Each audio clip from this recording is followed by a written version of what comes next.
오늘은 누구나 알고 있는 두 가지 수학 공부 방법에 대하여 설명을 드리겠습니다. 수학을 배울 때 가장 처음 배우는 연산이 덧셈입니다.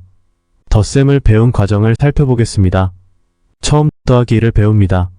화면의 좌측 첫 세로줄의 계산을 배웁니다. 다음 더하기 1을 배웁니다. 그래서 더하기 9까지 배웁니다. 화면에 있는 81개의 계산을 배웁니다.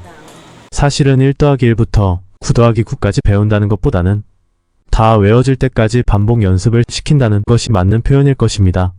이것이 확인되면 받아 올림을 하는 덧셈을 순차적으로 배웁니다. 이런 과정을 거쳐 지금 이 영상을 시청하시는 분들은 덧셈을 잘하게 된 것입니다. 다음은 곱셈에 대해서 살펴보겠습니다. 화면에 있는 구구단을 열심히 외운 것을 기억하실 것입니다. 구구단을 완벽히 외운 후에 받아 올림을 하는 곱셈을 배웁니다. 덧셈과 곱셈을 배운 과정을 보면 공통점과 차이점이 있습니다. 공통점은 왜가 없습니다. 왜 2 더하기 1이 3인지, 2 곱하기 2가 4인지 설명하지 않는 것입니다. 학습의 첫 단계를 생략하고 덧셈의 기본이 되는 바로 두 번째 단계로 들어갑니다. 학습의 단계에 대한 내용은 이전 영상을 시청해 주시기 바랍니다. 차이점은 학습의 두 번째 단계를 성취하는 방법이 완전히 다릅니다. 덧셈은 수많은 연습을 통해 1 더하기 1부터 9 더하기 9의 계산을 익힙니다. 문제 풀이를 통해 저절로 외워질 때까지 연습하는 것입니다. 반면 곱셈은 처음부터 구구단을 외웁니다. 그 다음은 덧셈이나 곱셈 모두 받아 올림을 설명해주고 연습을 통해 계산 방법을 익힙니다. 여기서 두 가지 공부 방법을 정리해보고자 합니다. 덧셈식 공부법은 문제 풀이를 통해 개념을 익히는 방법이며, 곱셈식 공부법은 개념을 먼저 외우고 문제 풀이를 통해 이것을 적용하는 연습을 하는 방법이라 할 수 있습니다. 그럼 어떤 공부 방법을 써야 할까요?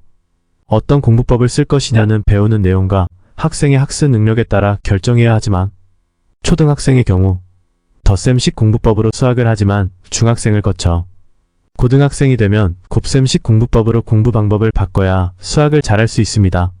학년이 올라가면서 수학이 어려워진다면 공부 방법을 곱셈식 공부법으로 바꿀 필요가 있습니다. 보통의 학생의 경우 공부 방법이 잘못됐기 때문에 수학이 어려워지는 것이지 배우는 내용이 터무니없이 어려운 것은 아닙니다. 학생들이 어려워하는 부분 중 하나가 로그입니다. 이전에 접해본 적이 없는 새로운 개념이며 계산부터 새로 배워야 하는 단원입니다. 화면 왼쪽 한 페이지에 있는 공식을 알아야 로그 계산을 할 수 있습니다. 단순히 계산 몇 번 해봐선 이 공식이 외워지지 않습니다. 그렇게 될 만큼 많은 문제를 풀지 않기 때문입니다. 그래서 로그가 어려운 것입니다. 그렇다면 이 공식들을 외워서 몇 개의 계산 연습을 통해 로그 계산에 익숙해져야 합니다. 그렇게 하면 로그가 그리 어렵지 않습니다. 정리하면 로그가 일반 고등학생이 공부할 수 없을 만큼 특별히 어려운 것이 아닙니다. 로그를 공부하는 방법이 잘못된 것입니다. 그래서 수학을 잘하려면 학년이 올라가면서 공부 방법을 덧셈식 공부법에서 곱셈식 공부법으로 바꿔야 합니다. 그런데 공부 방법이 바꾸겠다고 하루아침에 바뀌는 것이 아닙니다. 습관이기 때문입니다. 그래서 중학 수학을 시작한다면 최소한 개념을 노트에 정리하는 습관을 들여 후에 수학이 어렵다고 느껴지기 시작할 때 공부 방법을 곱셈식 공부법으로 바꿀 수 있도록 해야 합니다. 문의사항은 댓글로 남겨주세요.